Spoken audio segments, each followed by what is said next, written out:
Good morning and Jai class. Today in this class, ma'am will revise noun. We have already studied this topic before. So let's take a review. What is noun?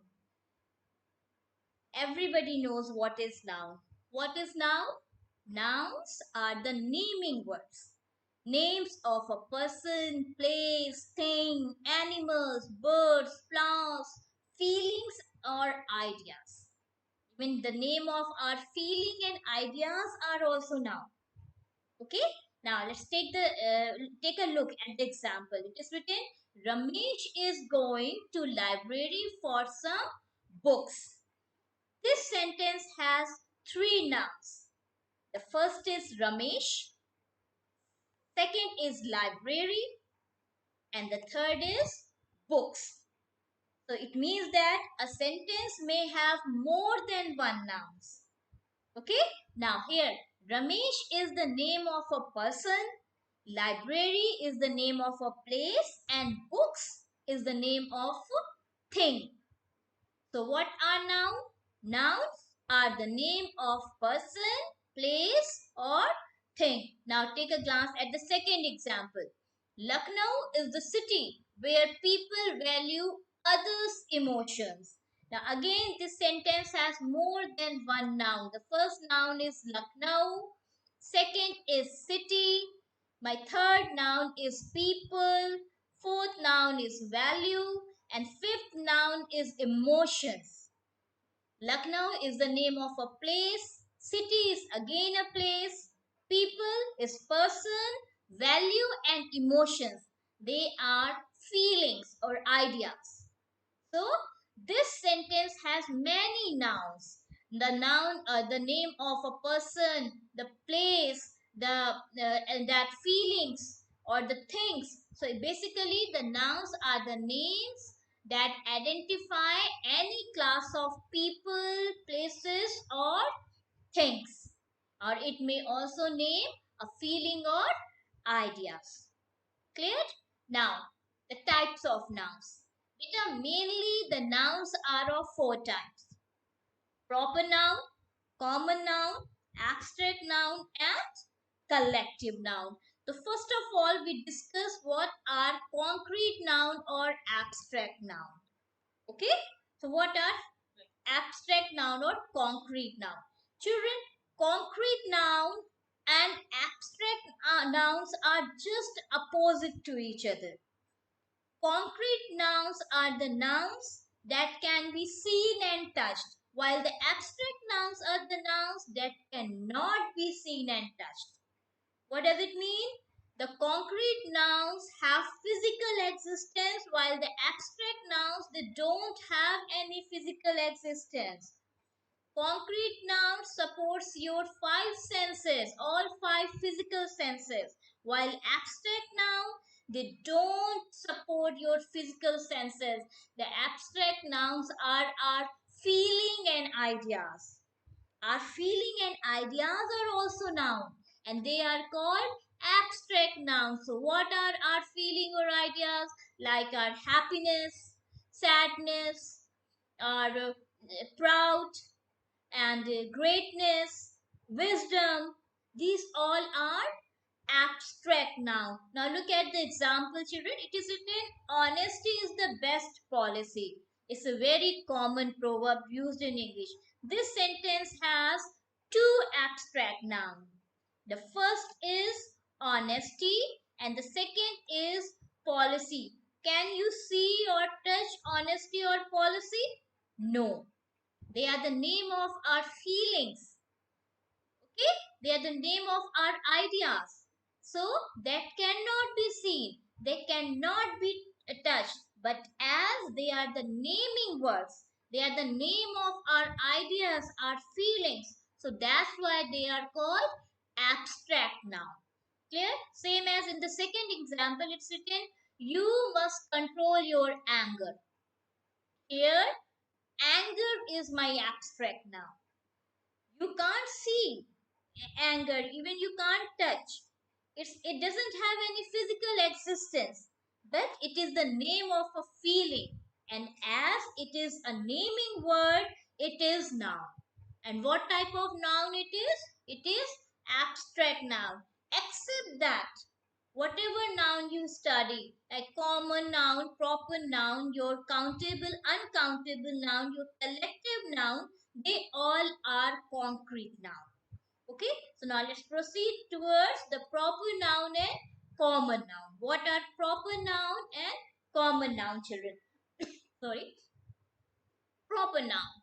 Proper noun is the name of a particular person, place, organization, or thing. Particular means special, specific, that the other person doesn't have. If I talk about buildings, so that could be any building. But if I say Taj Mahal, so you know that ma'am is talking about a special building. You will think about the Taj Mahal that is in Agra. But if I say buildings, so you will start thinking about many buildings. That is not specific. That is common. So what is the difference between proper noun and common noun? Common noun means that is common, that presents a group or that doesn't present any specific class of person or place. So that is common. And proper means the specific, the proper, the particular one.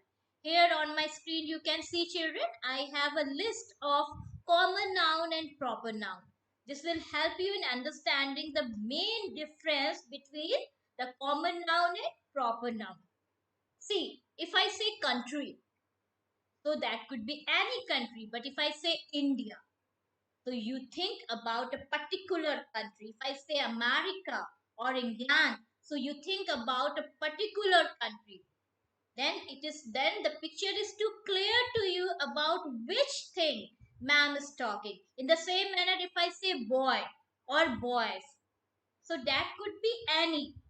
You don't have any particular idea that whom about ma'am is talking. But if I say Rohit, so you know that is a single one boy. Rohit, the particular one. Same as building. Ma'am said building. So that could be any building. But if I say Victoria Palace, so you know that I'm talking about the special one, the one and single. Book. Book is again common noun. But if I say a book like Three Men in a Boat, or The Great Expectations, or The Prince, or the Harry Potter, so then I am taking the name of a special book, any specific book. So that is proper noun. Same manner if ma'am is saying festival. So festival could be any festival. That could be Holi, Diwali, Pongal, Christmas, Guru Purv, any. But when I say Holi, so you know that about which festival ma'am is talking. Same as mountains. So am I clear with my word mountains? That could be any mountains, the Himalaya range, or the Alps mountain range, or the Rocky Mountains range. Okay, so but when I'm saying no, I'm talking about the Alp mountain range or the Himalaya mountain range. So you know that ma'am is talking about a specific, the particular one. Same as a school. School is common noun, while the Sunbeam Academy or DPS or Goenka, when I'm taking, so I'm taking the name of a proper noun, any special noun.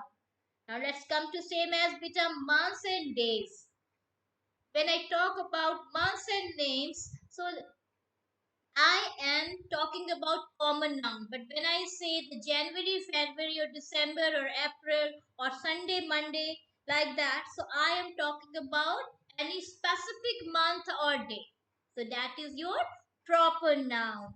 Same as rivers, you can say rivers is a common noun. But when I say Hooghly River, or Ganga River, or Gomti River, so that is a proper noun. So you can easily understand what is the difference between common noun and proper noun. The proper noun are the special names. One more thing, children. You can see that all the proper nouns are written with capital letter. and they are written with. It is under the rule. The proper nouns are always capitalized with the first letter.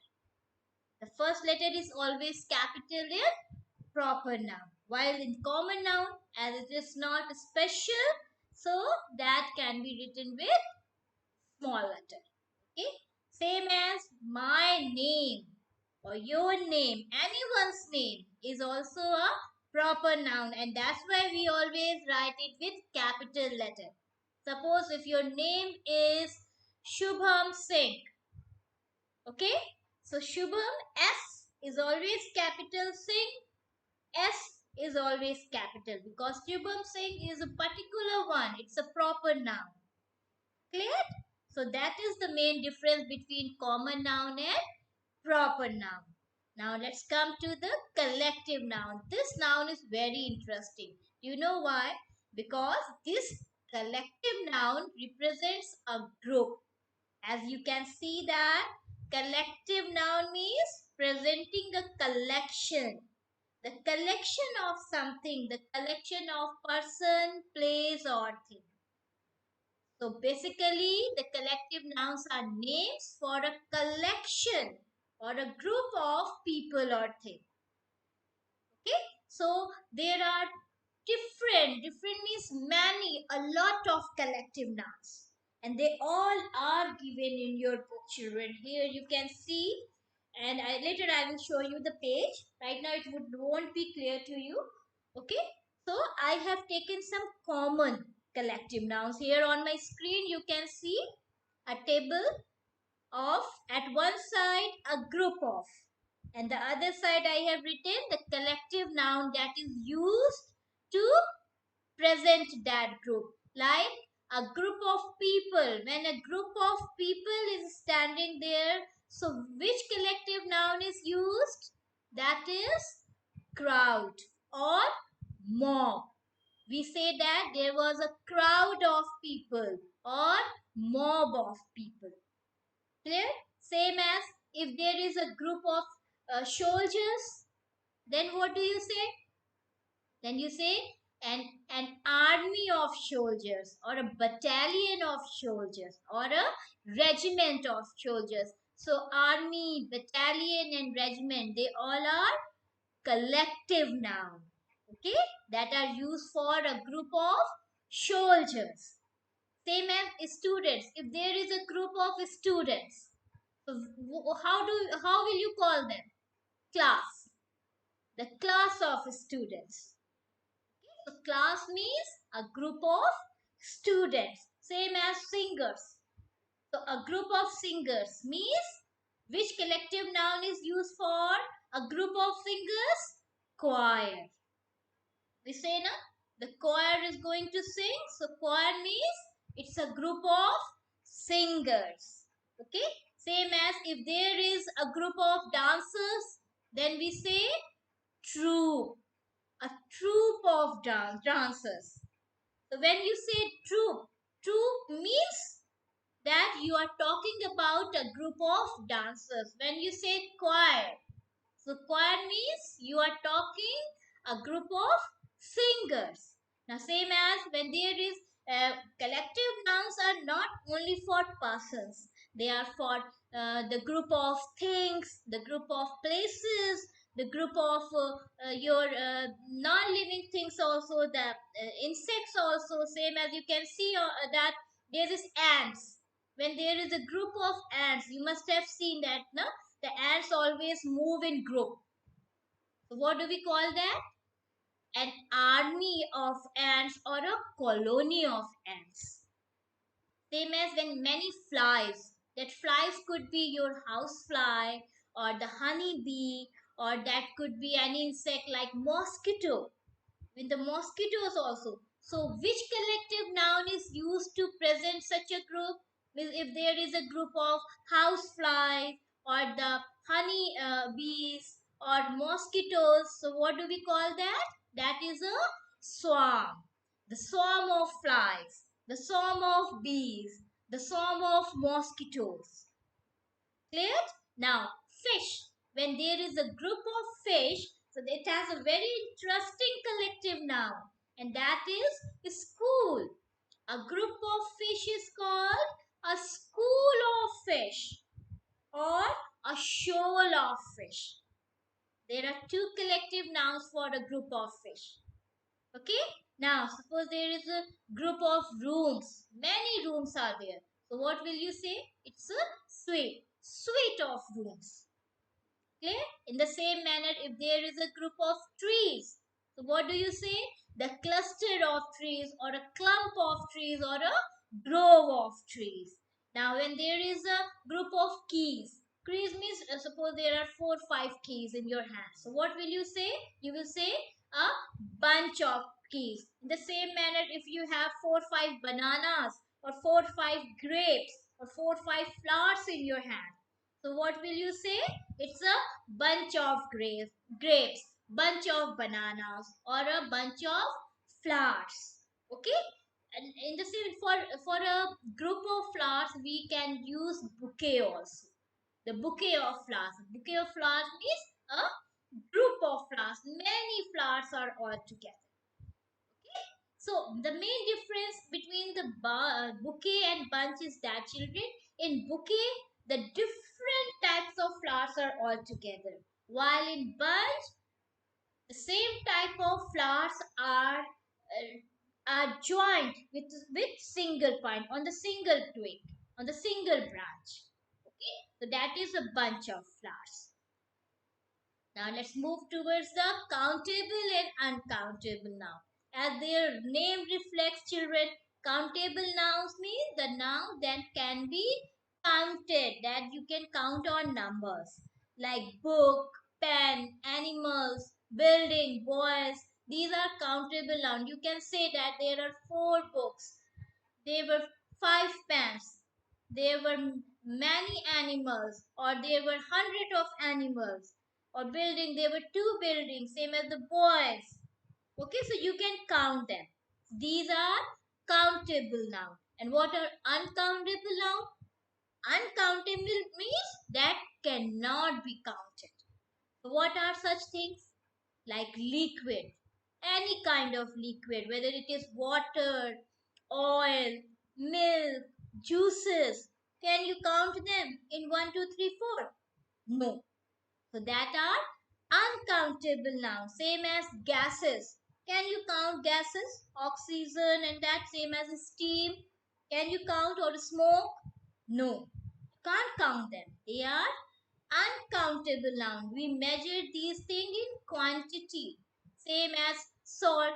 Salt has small morsels, but can you count them? It's a very tedious work and cannot be accomplished. Okay, same as sugar, salt, or morsels of rice and these wheat.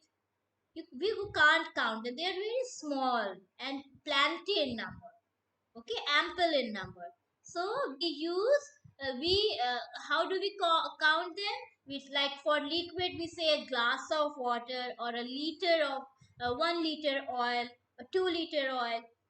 Okay, so we have a unit to measure these uncountable nouns.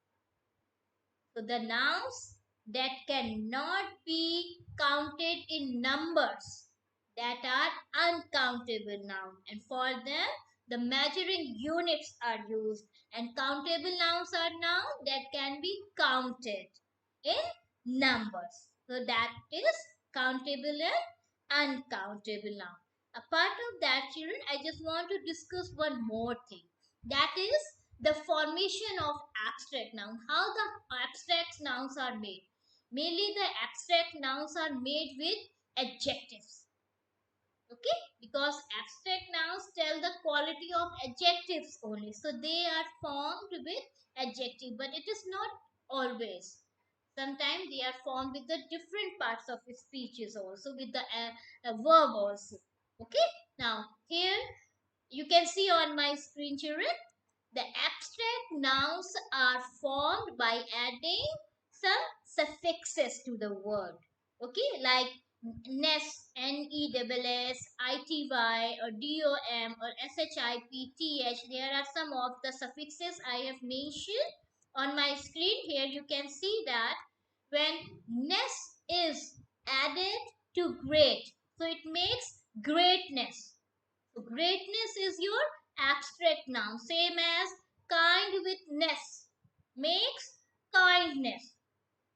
Happy with ness it becomes happiness. Here you can see a little alteration in the spelling also. Y is converted to I. Okay, so what is the spelling of happiness?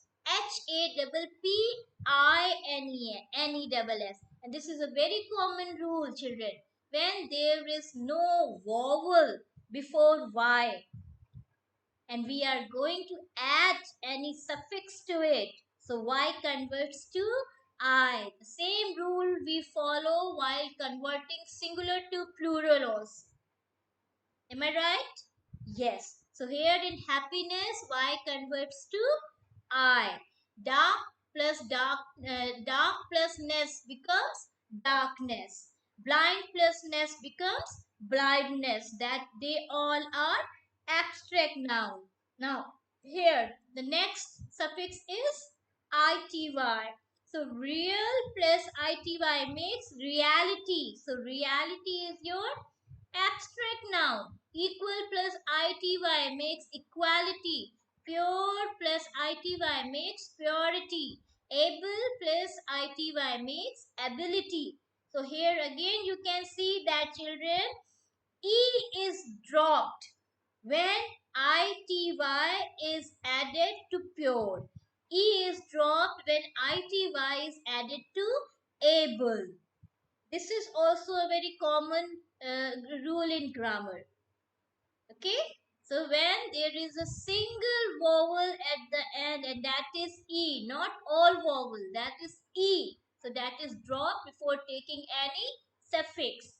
Okay, so what is the spelling of purity? Purity. And ability, ability. If you keep these little rules, remember, children, you are not going to make mistake in spellings ever.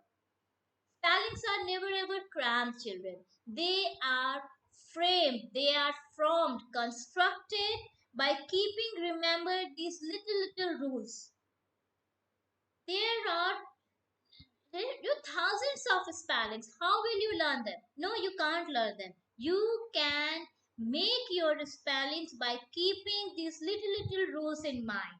Now let's come to the next suffix, that is dumb. So free plus dumb is freedom. Wise plus dumb is wisdom. King, again E is dropped in wisdom. You can see that. Okay, now king plus dumb is kingdom. Bored plus dumb is boredom. Again, here the E is not dropped. E is not dropped. So exceptions are always there in English, okay, children. So we have to keep remember these exceptions. Okay, now ship. With ship, friendship is there. Leader plus ship is leadership. Heart plus ship is hardship, and owner plus ship is ownership. Same as with th. Growth plus th is growth. Grow plus th is growth. True plus th is truth. Die plus th is death. And heal plus th is health. So your health, death, truth, and growth, they all are your abstract noun. Okay, now children, that's all for today's class. I just want to conclude my class with one thing. Here in your grammar book, there is a list of collective nouns you can see. It is given at page number 10 and 11. Okay, so that you have to cram on. You have to learn them, children, because the common one are only given in your book that you frequently use. So when you use these collective noun in your conversations, so it brings a superiority, it brings a beauty in your language. Okay, so I want every child to learn these collective nouns. Okay, a part of that, many of the exercises we have already solved in the homework. The one which are left, that you are going to solve in the book only. Clear? And we are going to recheck these exercises in our revision class. Am I clear to everybody? That's all for today's class, children. Jai Hind, Jai Bharat.